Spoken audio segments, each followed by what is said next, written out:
start to the race, and then just a lot of degradation. We didn't really have the car pace that we needed today. Yeah, such a shame. Alonso said during the race he won't overtake you. But he's right over here. Why don't you ask him? So why are you asking me? No, I was busy driving the car. Okay, all right.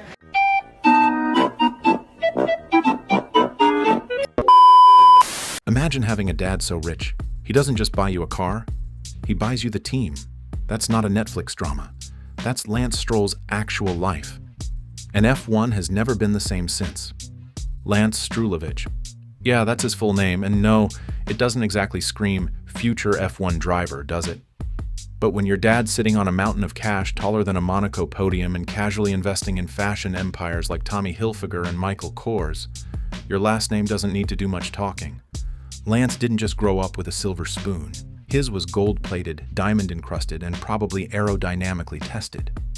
While other rich kids were busy crashing Lambos in parking lots or collecting limited edition sneakers, Lance was getting the ultimate motorsport starter pack. Funding, access, and a one-way ticket to the top tier of racing. And this wasn't some lazy handout either. His racing journey started way earlier than most. At just 4, he was already squeezing into a go-kart. By 8, he wasn't just racing. He was winning. But this wasn't your average kid and dad weekend at the track. This was full-scale, turbocharged career planning. Lance had a team around him, engineers, trainers, the best gear money could buy, and the kind of strategic blueprint you'd expect from someone managing a Formula One team. Which, funnily enough, would become part of the story later. Every race, every move, every trophy, it was all part of a carefully crafted master plan. One built not just on raw talent, but a financial runway so long it could probably double as an airport. Now this is where things start to shift from rich kid racing to, wait, how did that happen? At just 11 years old, Lance Stroll pulled off something most drivers can only dream about, even with decades of racing under their belts. He got signed to the Ferrari Driver Academy. Yeah, that Ferrari. The same academy that helped launch the careers of names like Charles Leclerc and Sergio Perez. Imagine being barely tall enough to see over the steering wheel and already having the most iconic brand in motorsport backing your career. But let's not pretend this was all about lap times and raw pace. Lance didn't just land there on talent alone. This was the result of carefully played chess moves, the kind only a billionaire with global fashion connections and a knack for negotiation could pull off. While most young racers were grinding their way through local karting circuits with secondhand gear and busted tires, Lance had a literal pit crew of professionals grooming him for greatness and access to the kinds of closed-door conversations that can fast-track careers. Still, even with the Ferrari red stamped on his resume, there was no hiding from the truth on track. Because in racing, money might get you in the door, but the stopwatch has zero chill. And every time George Russell showed up, it was like reality throwing cold water on the hype. George was faster, more consistent, and crucially, doing it without the same financial safety net.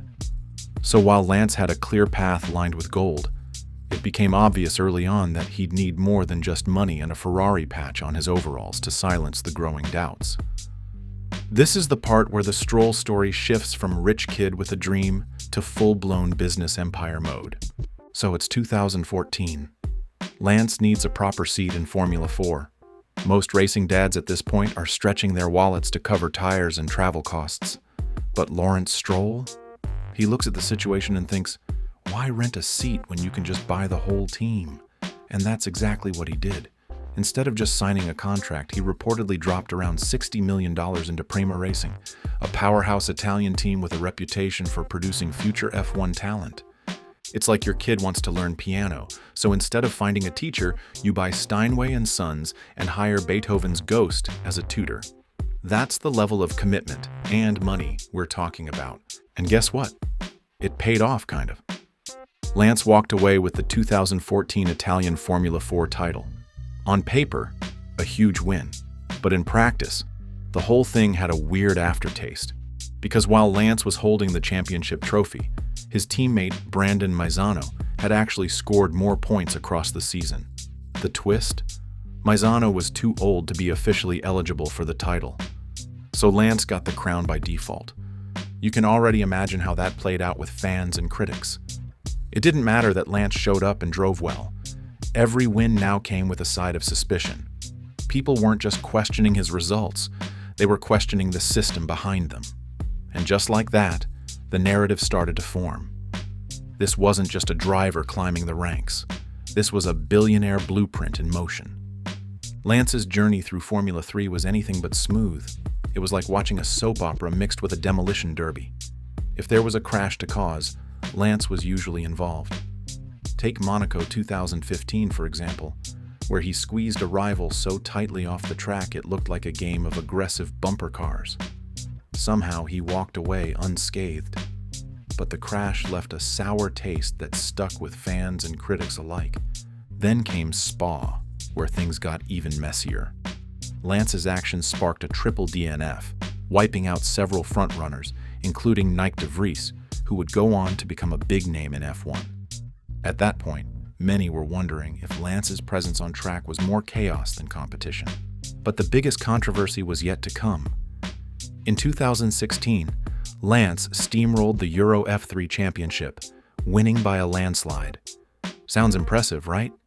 Well, not if your rivals are openly accusing your team of playing dirty. George Russell, who was right there battling Lance, didn't hold back. He called out Prima Racing, claiming they used team orders to hold back other drivers so Lance could take the spotlight. When your own competitors are shouting foul play from the sidelines, you know the drama is real and the reputation damage is deep. Despite all the crashes, the accusations, and the eyebrow-raising wins, Lance was about to make a move that would send shockwaves through the motorsport world, and not necessarily for the reasons you'd expect. Now this part will make your jaw drop. In late 2016, the racing world got a shock nobody saw coming. Lance Stroll was jumping straight from Formula 3 into Formula 1, not even bothering with Formula 2 or a year of grinding and testing. Just bam, right into the big leagues with Williams. Imagine skipping college, grad school, and med school all at once, then suddenly performing brain surgery. Yeah, that kind of leap. It's practically unheard of unless you're backed by something extraordinary. Like roughly $80 million flying into the pockets of Williams, courtesy of Lawrence Stroll. At 18 years and a bit over 5 months, Lance became the second youngest driver ever to race in F1, just edging out Max Verstappen's age when he debuted. But while Max bulldozed his way up with performances that made teams beg for a chance to sign him, Lance's ticket was bought with a very different kind of currency, one that was counted in dollars, not lap times. Lance's early F1 years were a tough reality check. He often got out-qualified by teammate Felipe Massa, trailing by over half a second on average, a huge gap in racing terms. Yet he had flashes of real talent, like his podium in Baku 2017 and a wet weather pole in Turkey 2020. The problem was consistency. When you're tagged as a pay driver, showing up strong only sometimes just doesn't cut it.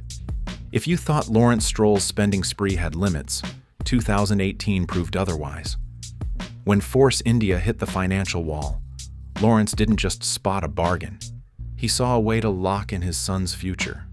Instead of begging teams to take Lance, he led a $90 million buyout of the whole outfit.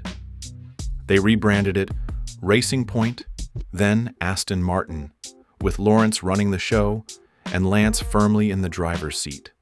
This wasn't just a dad flexing, it was a full-on power move, rewriting the rules on what owning a team and picking drivers looks like in Formula 1. When Aston Martin signed Fernando Alonso in 2023, it was a reality check nobody saw coming. Alonso, a true F1 legend, out-qualified Lance in 19 races to 3 and racked up 206 points to Lance's 74.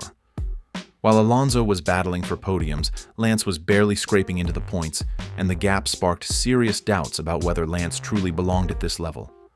As the 2025 season kicks off, Lance Stroll's story remains one of F1's biggest debates: talent, money, and legacy all tangled together. Whether you see him as a symbol of ambition or the dark side of wealth in racing, his impact is undeniable. What do you think? Is Lance Stroll a deserved driver or a pay driver controversy? Drop your thoughts in the comments below, and don't forget to like and subscribe for more deep dives into the wildest stories in motorsport. Let's keep this conversation going.